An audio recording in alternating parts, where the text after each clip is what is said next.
त्या ठिकाणी मृत्यू झाला होता, त्यावरती अक्षय जो मृत्यू पावला त्याचे काही फिंगरप्रिंट नव्हते. त्यामुळे अनिल देशमुखांनी असा आरोप केला आहे की या प्रकरणामध्ये फेक एन्काउंटर आहे. तुमची भूमिका काय, काँग्रेसची भूमिका आहे संपूर्ण प्रकरणात? बघा, बदलापूरची घटना जी होती ती खऱ्या अर्थानं राज्याला काळीमा लावणारी होती. लहान मुलीवर होणारे अत्याचार आणि त्याच्यामध्ये हायकोर्टाने सुमोटो हे प्रकरण आपल्याकडे घेतलं आणि खऱ्या अर्थानं या सरकारची लक्तरे त्यामध्ये टांगली गेलेली होती. आणि यांचे जे सरकारचे जे पोचलेले भक्षक जे होते त्यांना वाचवण्यासाठी सरकारने जे काही प्रयत्न त्या ठिकाणी करता आले ते त्याने केलेत. आणि म्हणून आता बंदुकीच्या स्टिगरवर जे काही त्यांच्यामध्ये फिंगरप्रिंट जे आपल्याला चुकीचे आहेत असं सांगण्यात येतात त्यांचा नव्हता अशा पद्धतीने सांगतात आहे. हे खऱ्या अर्थानं सरकार बदलापूर प्रकरणाला खरी गोष्ट जनतेसमोर येऊ देत नाही आणि आरोपींना त्या ठिकाणी वाचवण्याचा सरकार प्रयत्न करताना आपण पाहतोय.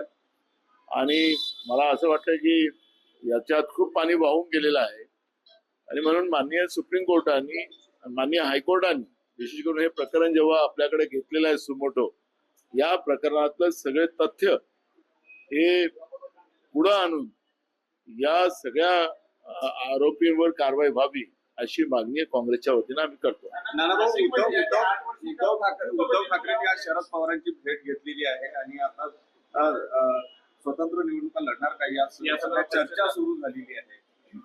मला आत्ताच जयंत पाटलांचा फोन आला. मी मुंबईत नसल्यामुळे त्या मीटिंगला जाऊ शकलो नाही. उद्या आम्ही संध्याकाळी मीटिंग मध्ये आमच्या तिघांची मीटिंग होणार आहे आणि त्याच्यामध्ये विधिमंडळाच्या समित्यांचे असतील नावं आणि या सगळ्या गोष्टीचं त्या ठिकाणी चर्चा होणार आहे. त्यामुळे हे जे काही वावाडे उठवले जातात हे महाविकास आघाडीमध्ये सगळे प्रॉब्लेम आहेत, कुठलेही प्रॉब्लेम नाही. उद्या संध्याकाळी आम्ही मुंबईमध्ये तिघे जण बसू.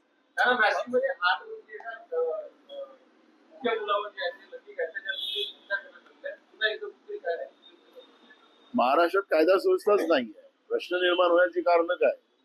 कायदा सुव्यवस्थाच महाराष्ट्रामध्ये वाचलेला नाही. गुंग्या मुलांवर अत्याचार, त्याला मारून टाकणं, मुलींवर अत्याचार, त्यांना मारून टाकणं, पोलिसांचा धाक आणि या सरकारचा धाकच आता महाराष्ट्रात राहिला नाही आणि गुन्हेगारांना रान मोकळं आहे अशा पद्धतीचे गुन्हेगार महाराष्ट्रामध्ये वागताना आपण पाहतोय. आणि मी वारंवार एक गोष्ट सांगणार, महाराष्ट्राच्या मंत्रिमंडळामध्ये 65% मंत्री हेच गुन्हेगार प्रवृत्तीचे आहेत. तर यांच्याकडून काय अपेक्षा कराव्या? दावा केलेला आहे की 50 पेक्षा जास्त नगरसेवक हे आमच्याकडे येणार आहेत काँग्रेसचे.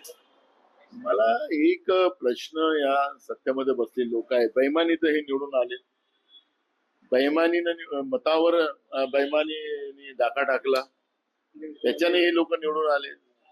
आता कोणाचे आमदार चोरायचे म्हणतील, कोणाचे नगरसेवक चोरायचे.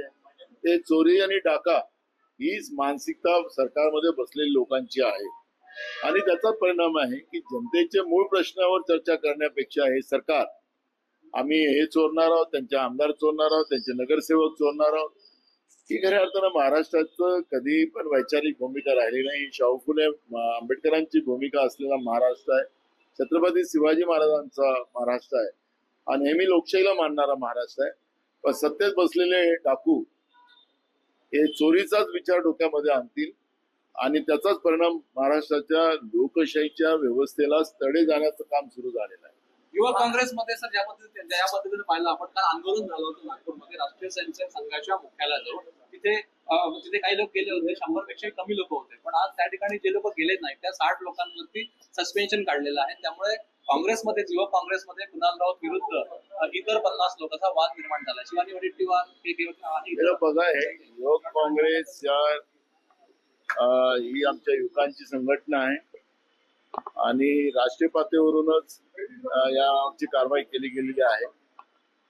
ऍक्च्युली पक्षामध्ये डिसिप्लिन असलंच पाहिजे आणि डिसिप्लिनच्या माध्यमातून, कारण की राष्ट्रीय लेवलवरून या सगळ्या घडामोडी सुरू झालेल्या आहेत.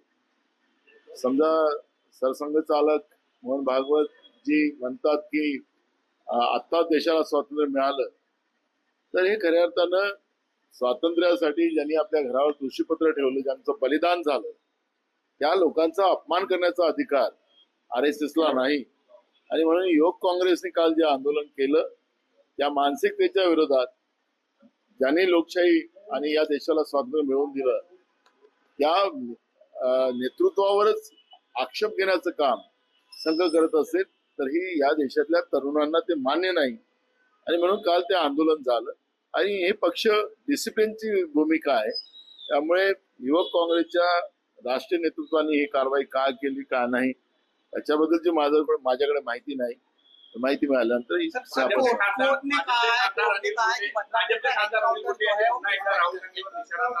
जिबीला धक्के दिले पाहिजे अशा पद्धतीचं वक्तव्य केलेलं आहे. वीर सावरकरांच्या अंदमानातील सेलूला जेलच्या कोठडीतून पप्पू टप्पू उडाण टप्पू अंशर म्हणून त्यांनी राहुल गांधी टीका केली. असं आहे की कोणावर प्रतिक्रिया द्यावी किंवा नाही द्यावी हा प्रश्न या ठिकाणी निर्माण होतो आहे. तुम्ही ज्याचं नाव घेता त्या माणसाबद्दलची कुठली प्रतिक्रियाच आम्ही देण्याचं नाही ठरवलेलं आहे, त्याच्यामुळे मी प्रतिक्रिया देऊ शकत नाही. कारण की अशा ज्याच्या जे माणसाचं वैचारिकच व्यवस्था बरोबर नसेल तर त्यांच्यावर प्रतिक्रिया देण्याचं कुठलं कारणच नाही.